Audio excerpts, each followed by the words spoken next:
Assalamualaikum warahmatullahi wabarakatuh. Alhamdulillahirabbil alamin wassalatu wassalamu ala asyrafil anbiya'i wal mursalin sayyidina Muhammadin wa ala alihi wa ashabihi ajma'in. Amma ba'd. Pemirsa Mata Air yang dirahmati Allah Subhanahu wa taala, khususnya Anda yang berada di Sumatera dan sekitarnya. Senang sekali kita dapat berjumpa kembali pagi hari ini ya, seperti biasa dalam acara Mata Air. Tentu di jam seperti ini di suasana langit masih gelap, mungkin juga yang lain masih tertidur. Saya yakin sekali kalau bukan karena rasa cinta yang sangat dalam, Anda tidak menyaksikan acara Mata Air. Tapi karena rasa cinta dan ingin memahami lebih jauh tentang Islam, tentang ilmu Allah, maka hari ini kita berjumpa. Mudah-mudahan Allah memberkahi kita semuanya. Masih bersama narasumber kita yaitu Ustadz Abdul Latif Khan. Kita akan bahas tentang beberapa syarat syahadat kita diterima oleh Allah Subhanahu wa taala. Dan kita masuk pada pembahasan bahwa salah satu syaratnya adalah mahabbah atau cinta. Nah, ini akan kita bahas, langsung saja kita jumpai Ustadz Latif Khan. Assalamualaikum warahmatullahi wabarakatuh. Waalaikumsalam warahmatullahi wabarakatuh. Ternyata dunia ini bisa bisa indah karena ada rasa cinta gitu Ustaz. Yep. Hidup kita terasa lebih indah, lebih nikmat, lebih enak, lebih nyaman. Di situ juga karena ada rasa cinta gitu Ustaz ya. Nah, ketiga kita bagaimana memahami nih rasa cinta yang bisa kita masukkan ke dalam pemahaman kita tentang syahadatain ini Ustaz. Yeah. Silakan. Baik, bismillahirrahmanirrahim. Cinta atau mahabbah adalah syarat selanjutnya dari diterimanya syahadatain kita. Jadi saya ulang, pertama adalah ilmu. Kedua adalah faham ya. Kemudian yakin, kemudian ikhlas, kemudian siddiq, dan kemudian sekarang kita membahas mahabbah. Ya. Dalam Quran itu ada penjelasan-penjelasan, di antaranya saya ingin membacakan arti dari surat At-Taubah ayat 24. Katakanlah jika bapak-bapakmu, anak-anakmu, saudara-saudaramu, istri-istrimu, keluargamu, harta kekayaan yang kamu usahakan, perniagaan yang kamu khawatiri ruginya, rumah tempat tinggal yang kamu sukai, dan itu lebih kamu cintai daripada Allah dan Rasulnya, maka tunggu sampai Allah mendatangkan keputusannya. Artinya Allah menyadari ada, atau ya Islam menegaskan bahwa ada sebab-sebab seorang bisa terganggu cintanya kepada Allah. Dan sebab-sebab itu adalah sebab-sebab adanya makhluk yang dalam hal ini bisa berupa saudara, kerabat, kemudian bisa berupa pekerjaan, bisa berupa harta simpanan dan sebagainya, yang menyebabkan kita lupa mencintai Allah. Dan cinta itu tidak bisa dibuktikan dengan kata-kata. Cinta itu bisa diwujud nyatakan melalui proses ujian.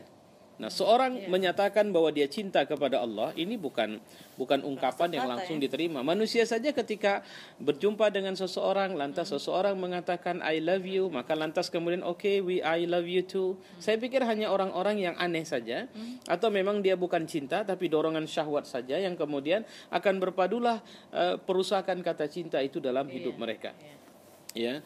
Nah, sekarang saya ingin menyampaikan penjelasan sebelum kita membahas ayat-ayat yang saya tadi salah satu sudah saya sampaikan dalam bentuk terjemahnya. Alamatul mahabbah, apa yang menjadi tanda kita bisa disebut mencintai. Nah, al-mahabbah di sini bisa kepada Allah, bisa kepada makhluk Allah. Ya, karena ada orang, kata Quran, yang mencintai tandingan-tandingan Allah itu lebih daripada dia mencintai Allah. Ya, dalam hadis juga ada, nanti bisa kita urai pelan-pelan. Man kunna fihi wajada halawatul iman. Ada 3 yang kalau ada itu sama kalian, maka kalian akan menemukan enaknya beriman. Ya, Ibnul Qayyim Al-Jauziyah pernah mengatakan bahwa ada satu yang sama kita, yang kalau itu diketahui oleh para pemburu kesenangan hidup, maka mereka akan mengejar kita, akan merampas dari kita, karena mereka menginginkan itu dari kita. Apa itu? Bahagia karena kita merasa tunduk kepada Allah, merasa nyaman dalam cinta kita kepada Allah. Kelemahan yang sering terjadi adalah kita tidak bisa pernah merasakan getaran mencintai Allah. Kita jarang merasakan getaran bahwa Allah mencintai kita. Kenapa getaran itu tidak bisa kita rasakan? Ya, jawabannya sederhana. Karena ada dinding, ada pembatas yang menghalangi antara kita dengan Allah sehingga tidak ada saling. Ya, kalaupun Allah memberikan ungkapan cintanya tidak pernah terbaca oleh kita. Contoh, seorang tua anaknya mau berangkat tamasya bersama kawan-kawannya melintasi jalan pegunungan yang ini musim hujan dengan rentan kemungkinan tanah longsor di pegunungan. Orang tua itu ketika anaknya minta izin dia tidak kasih. Kenapa tidak dikasih wahai ayah? Si ayah mungkin mengatakan, tidak, yang penting kau tidak boleh berangkat hari ini.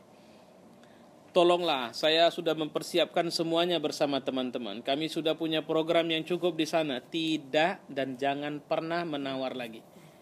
Kalau kau pergi tamasya ke pantai, boleh. Tapi kalau tamasyanya ke gunung, apapun alasanmu tidak akan kuberikan. Lantas kemudian anaknya mengatakan, memang kalau saya yang mau pergi tidak pernah dikasih. Saya tidak pernah seperti anak tiri saya di rumah ini. Orang tua diam saja. Lantas kemudian anak tidak jadi berangkat dan dia mendengar kabar misalnya ada satu kendaraan yang melintas, lantas kemudian tertimpa tanah longsor dan sekian orang tewas. Akhirnya sang orang tua mengatakan, sebelum kau membaca dan mendengar cerita itu, itulah yang aku khawatirkan terjadi padamu. Maka aku melarangmu bukan karena aku tidak mencintaimu sebagai anak. Aku melarangmu karena aku mencintaimu. Dan ini bahasa cinta yang sulit dipahami makhluk dari Tuhannya. Karena tidak sedikit makhluk mengatakan, kenapa Allah melarang kita untuk melakukan ini dan itu, sementara kita menyukai melakukan ini? Kenapa Allah sepertinya tidak pernah menginginkan atau membenarkan kita melakukan kebebasan dalam hidup kita? Sudah, kita tinggalkan saja semua hukum-hukum Allah ini. Karena Allah tahu betul bahwa kalau kalian ingin dan mau melakukan sesuatu, yang sesuatu itu aku tahu betul bahwa itu akan mencelakakan kalian, maka aku akan tegas untuk bilang jangan. Itu bahasa Quran. Al-halalu bayyinun wal haramu bayyinun, itu kata Nabi. Artinya apa? Ketika Allah sudah bilang jangan, itu artinya Allah sayang sama kita. Ketika Allah bilang ini buat, itu artinya Allah sayang sama kita. Bisakah kita merasakan getaran sayang dan cinta Allah itu dalam semua perintah? Kalau tidak, tandanya ada sekat cinta yang tertutup dalam hati kita, yang ditutup oleh syahwat yang sangat berlebihan, kecintaan terhadap dunia dan sebagainya, yang membuatkan kita berpura-pura untuk tidak berkenal kepada Allah, mengatakan bahwa kita tidak bisa mencintainya, padahal sebenarnya itu mungkin. Nah, apa yang menjadi alamat seorang mencintai? Pertama adalah kasratuz zikir. Dia akan lebih banyak mengingat. Ya, saya menjumpai seseorang yang dia bercerai atau dia sudah tidak bersama suaminya. Tapi dalam setiap saat dia berbicara, dia selalu menghubung-hubungkan dengan suaminya. Bahwa dulu dia suka berbuat ini. Saya sering mengatakan, aku meyakini bahwa sebenarnya dia masih sangat mencintai suaminya. Walaupun dia meminta cerai kemarin, tapi sebenarnya permintaan itu mungkin karena rasa marahnya yang tinggi. Tapi dia tidak bisa menutupi rasa cintanya. Kenapa? Karena tidaklah seseorang menceritakan seseorang yang lain dengan bahasa suka, dan itu berulang-ulang dia bicarakan. Pastilah karena sebab ada cinta di situ. Ini bisa saja, ini alamat kasratuz zikir merupakan alamat. Ya, dan cuma memang susah membedakan antara cinta sama dengki. Karena orang yang dengki juga rajin cerita. Tapi orang yang dengki ketika dia cerita, tidaklah yang dia ceritakan kecuali keburukan orang yang dia dengki. Di semua tempat, di semua kesempatan dia akan bicara. Dan dorongan yang membuat dia bicara adalah kedengkian. Dan harapan dari pembicaraan ini adalah agar orang-orang yang mendengar pembicaraan ini ikut membenci orang yang dia dengki itu. Ya Allah, jahatnya efek sebuah dengki. Masya Allah, saya pernah merasakan ini. Oke, sebelum kita membahas tentang efek kebencian dari tapi masih cinta. Ini masih Evi ingin tanya proses ketika orang jatuh cinta kepada Allah, mencintai Allah dengan sebetul-betulnya cinta, sebenar-benarnya beriman, tapi pada titik tertentu dia jatuh benci sama Allah, kesel sama Allah. Dibuktikan misalnya ya, ketika dia cinta sama Allah, dia tutup. Ditutup auratnya semuanya, dia ikuti apa maunya Allah, walaupun tadinya terbuka ya Ustaz ya. Tadinya terbuka, tapi kemudian kok bisa sejatuh-jatuhnya tidak mencintai Allah lagi gitu. Apa yang mempengaruhi atau bagaimana gejolak batin seseorang ini bisa seperti ini? Jatuh naiknya cepat, turunnya pun cepat. Ya, gitu, jawabannya sederhana, dia tidak memiliki akidah yang benar. Itu saja sebenarnya. Tapi prosesnya kan dia pernah sampai pada titik tertentu. Iya, karena dia sedang merasa nyaman di posisi itu. Dan dia mengira bahwa Allah hanya akan menjadi Tuhan di saat dia seperti itu saja. Ketika dia berhadapan dengan musibah, benturan, maka kemudian dia merasa terkejut dan tidak siap dengan semua benturan itu. Lantas dia berbalik arah dengan menuduh Tuhan, bahwa Tuhan ternyata tidak adil, bahwa Tuhan ternyata tidak sayang dan sebagainya. Itu menunjukkan bahwa dia adalah orang yang siap untuk menjadi hamba Allah tanpa ada ketika tidak ada hambatan. Dan dia akan mengira bahwa Allah itu tidak sayang sama dia dan bahkan menjadi musuh dia ketika dalam mewujudkan keimanan ada hambatan. Bukankah para sahabat Nabi sampai dibunuh? Bukankah orang-orang yang kita lihat dalam mempertahankan keyakinan yang mereka sampai siap mengorbankan jiwa mereka? Tipikal dia adalah tipikal orang yang hanya beriman di waktu senang, di waktu susah tidak. Dan dia tidak punya pemahaman yang utuh tentang itu. Bahwa ketika dia berhadap dengan benturan itu, bahwa sebenarnya benturan itu adalah satu cara Allah untuk melihat kualitasmu. Nah, saat itu dia goncang. Saat itu dia kemudian seperti kapal berlayar, kemudian terjadi badai luar biasa, dan kemudian dia terbalik dan menuduh gelombang yang menjadi penyebabnya.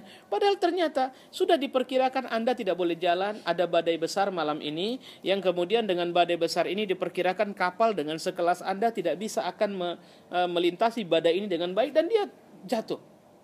Atau sudah dibilang jangan berangkat karena ini over capacity, penumpang yang harusnya 18 yang naik 18.000 misalnya. Bagaimana mungkin kita bisa rasional untuk melihat orang yang berangkat dengan over capacity itu berada pada posisi aman? Truk-truk di jalan saja, dia tidak boleh berlari sekencang mobil-mobil pribadi. Kenapa? Karena dia harus berada pada kecepatan yang sama, kemudian pada pola, dia tidak boleh zigzag. Dia tidak boleh sebentar pindah ke kanan, sebentar pindah ke kiri. Bahkan ketika tekongan dia salah saja mengambil posisi, dia bisa terbalik karena beban yang dia tanggung. Nah, kalau dia terbalik, dia menyalahkan jalan, yang bodoh dia gitu. Nah, jadi ada orang yang semula sangat dekat sama Allah, sangat rapi ibadahnya, tapi begitu menghadapi musibah dia berbalik. Saya pernah ketemu itu berbalik arah, yang kemudian dia malah menuduh Allah, dia tidak percaya kepada Allah, dia sudah menanggalkan semua kebaikan yang dia buat. Nah, ini menunjukkan kerapuhan atau kelemahan keyakinan. Akarnya sepertinya kuat, tapi ternyata nggak cukup kuat untuk menghadapi benturan yang terjadi di tengah masyarakat. Saya pikir itu penjelasan terhadap orang yang seperti itu. Ya, jadi baik, kita pulang kepada cerita kita. Yang kedua, tanda cinta kepada Allah, tanda cinta ya, bukan tanda cinta kepada Allah, karena ini bisa kepada makhluk, ini bisa juga kepada Allah. Adalah al-i'jab. I'jab ini kagum. Repot nih kalau sudah ngadapin orang yang kagum. Kadang-kadang kalau saya sering bilang saya enak. Kalau jumpa orang yang begitu mengagumin, itu waduh. Kita jadinya sampai saya pikir syukurlah saya cuma orang yang seperti ini. Bagaimana kalau kemudian lebih besar lagi? Mungkin nggak bisa jalan itu. Saya dulu pernah ingat bagaimana Michael Jackson pergi ke Singapura, masuk kebun binatang, terpaksa isolasi itu semua, tidak boleh ada orang lain, dia sendiri yang masuk. Tetap saja kalau gitu dia kesepian. Wajar dong dia sangat menderita juga begitu kan. Nah, jadi ijab ini adanya rasa kagum, terpana. Tidak ada keburukan dari yang dicintai. Biasanya kalau sudah mencintai, kalau bahasa-bahasa anak muda, bibir sumbing juga terasa sensi jadinya begitu. Pokoknya semuanya sempurna. Semuanya sempurna, dicubit padahal cubitan sudah sangat luar biasa sakitnya, tapi dianggap wow, indah sekali. Ya, artinya pokoknya otak sudah tidak kerja secara normal ya, karena semuanya serba mengagumkan begitu. Ya, jadi situasi seperti ini merupakan bahagian dari alamat cinta. Jadi ini ada tanda cinta ini. Jadi gerak ketika seorang sudah ngefans betul, itu awal dari sebuah cerita cinta sebenarnya. Kemudian ridho. Jadi gerak ketika kita mau bangun malam itu salah satu bentuk ada rasa cinta. Ada rasa cinta. Ya, ridho. Apa itu ridho? Rela. Rela dengan apapun perlakuan yang dia minta kepada kita. Itu cinta. Ya, biasanya seorang yang mencintai akan mau membuktikan cinta, apapun tuntutan, apapun keinginan dari yang dia cintai, dia akan tetap menjalankan itu semua. Kenapa? Karena sudah ada sesuatu dia ingin membuktikan betul bahwa dia mencintai apa yang dia cintai. Misalnya seorang tua, dia rela untuk walaupun lelahnya luar biasa. Kemudian anaknya merengek di malam hari.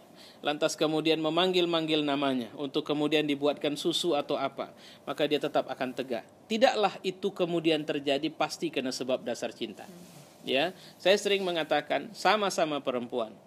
Sama-sama punya usia yang sama. Tapi satu tidak punya bayi, satu punya bayi. Bagi yang punya bayi, tangisan bayinya akan mengundang rasa sayangnya. Bagi yang tidak punya bayi, di saat tidur malam, tangisan bayi itu akan mengundang rasa kesal dia. Kenapa? Karena tangisan ini mengganggu dia. Kenapa? Karena dia tidak mungkin tidak tertanam cinta.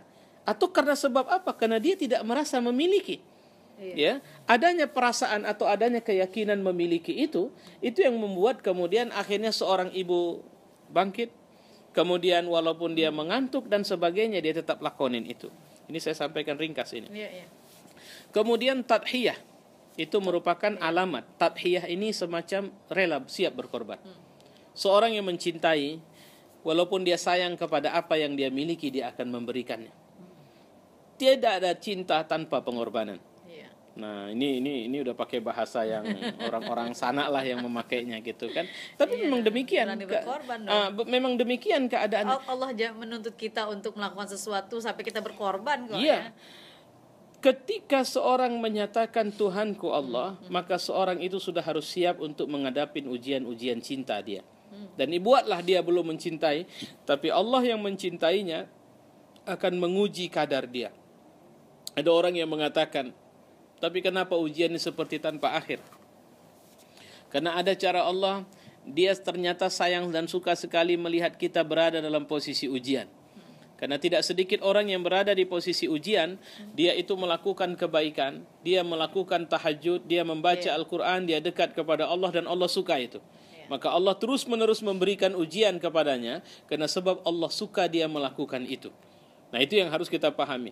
Dimensi atau kita berhusnuzon, berbaik sangka kepada Allah, inilah ukuran yang kemudian membuat kita bisa merasa nyaman untuk menjalankan agenda-agenda cinta Allah kepada kita ini. Karena seringkali manusia menganggap bahwa kalau tanda cinta Allah, dia pasti sayang sama saya, dia pasti akan kasih apa yang mau saya mau. Ternyata Allah tidak kasih. Ternyata orang ini ditimpakannya ujian demi ujian. Adakah Muhammad SAW punya bangunan istana? Atau kemudian dia punya baju yang luar biasa bagus? Tidak. Dia adalah hamba Allah yang dikenal sebagai Rasulullah, utusan Allah. Tapi dia hidup dalam kebersahajaan. Dia hidup dalam satu kesederhanaan. Ya, di mana dan ternyata kekaguman orang kepadanya bukan karena pakaiannya, kekaguman orang kepadanya bukan karena permainan silat lidah yang dia lakukan, tapi kekaguman orang kepadanya lebih kepada akhlakul karimah yang tidak berubah kepada siapapun. Seorang Abu Sufyan, kalau saya tidak khilaf, itu pernah bertanya, Abu Sufyan atau Amr bin As, saya khilaf, ya, siapa orang yang paling kau cinta ya Rasulullah? Kenapa dia bertanya seperti itu? Karena dia mengira dari cara Rasul kalau ngomong sama dia, kalau ketemu dia kayaknya aku yang paling dicintai. Sama seperti cerita istri-istrinya ya, siapa yang paling dicintai. Benar. Sampai kemudian Rasul mengatakan Abu Bakar. Kejut dia. Terus abis Abu Bakar, karena dia kira dia Umar. Loh. Terus abis Umar siapa? Lantas Nabi mengatakan, sudahlah, nggak usah tanya lagi. Gitu. Artinya apa? Nanti ku sebutkan sekian banyak nama, kau jadi kecil hati, gitu kan?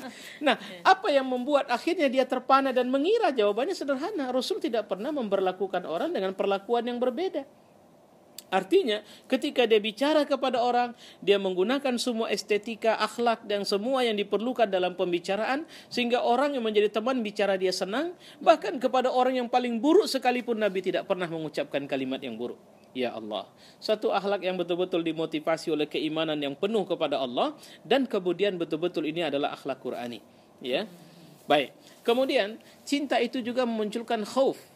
Tanda cinta itu adalah takut. Takut apa? Takut kehilangan. Takut ditinggalkan. Ya, takut ditinggalkan, takut tidak dicintai lagi. Takut dikecewain. Itulah sebabnya seorang yang mencinta, dia pasti akan menggunakan semua waktu cintanya untuk mengungkapkan cintanya, untuk menjaga, sehingga menjaga jangan sampai yang dicintainya itu lari dari dia, jangan sampai yang dicintainya itu menjauh dari dia, atau kemudian menduakan cintanya kepada yang lain. Tunggu dulu, kalau para perempuan tidak suka suaminya menikah lagi, Allah juga tidak mau hambanya ini punya Tuhan selain Allah.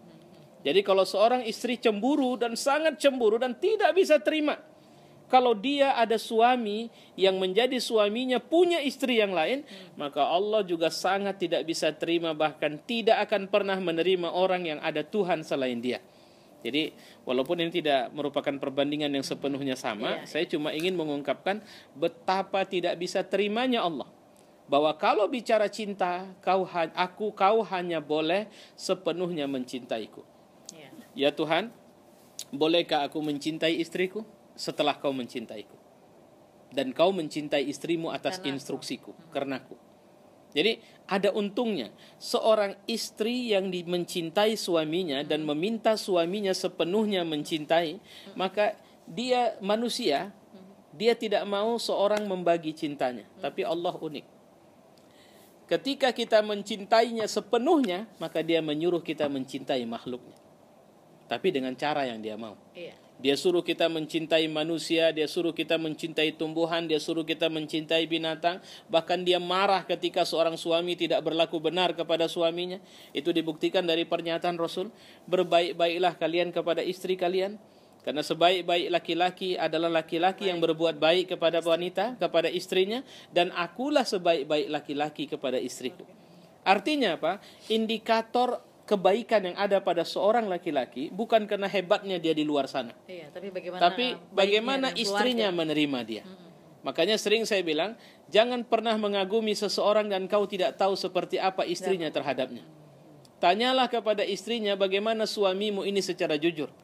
Kalau dia mengatakan bahwa aku tidak menemukan orang terbaik dalam hidupku kecuali suamiku ini, dan dia tidak berbohong, maka saksikanlah bahwa memang suaminya adalah orang baik. Tapi kalau dia senyum-senyum dan mengatakan, alah udahlah, gak usah kalian tahu, cukup aku saja yang tahu. Kata-kata ini akhirnya menunjukkan betapa sebenarnya ada satu masalah pada suaminya, yang kemudian berakibat pada jangan pernah makanya istilah dibalik orang besar atau ada seorang istri yang teguh dan sebagainya yang memberikan backup kepada dia. Ini menunjukkan tidak sepenuhnya bukan kata-kata yang buruk, tapi kata-kata yang menunjukkan realita itu sendiri. Jadi ada rasa takut kita pulang. Ya, kita pulang kepada pembahasan rasa takut. Itu yang selanjutnya. Terus roja, harap. Berharap ya. Harap. Yang terakhir taat.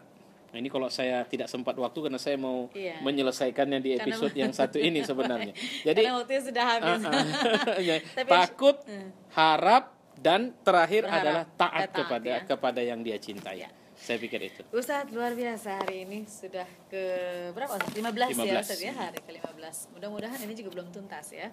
Karena ketika Ustadz bicara tadi nanti tentang khauf, tentang raja, tentang taat, bagaimana kita mau melakukan segala sesuatunya taat kepada orang yang kita cintai, ini juga perlu bahasan yang cukup panjang. Tapi mudah-mudahan dari 15 hari kita berjumpa di mata air ini, mudah-mudahan ada asar, ada bekasnya yang kemudian kita bisa mampu kita aplikasikan dalam kehidupan kita. Terima kasih Ustadz Abdul Latif Khan, dan terima kasih pemirsa untuk Anda yang selalu setia bersama kami di mata air. Insyaallah kita berjumpa kembali. Billahi taufiq wal hidayah. Wassalamualaikum warahmatullahi wabarakatuh. Waalaikumsalam warahmatullahi wabarakatuh.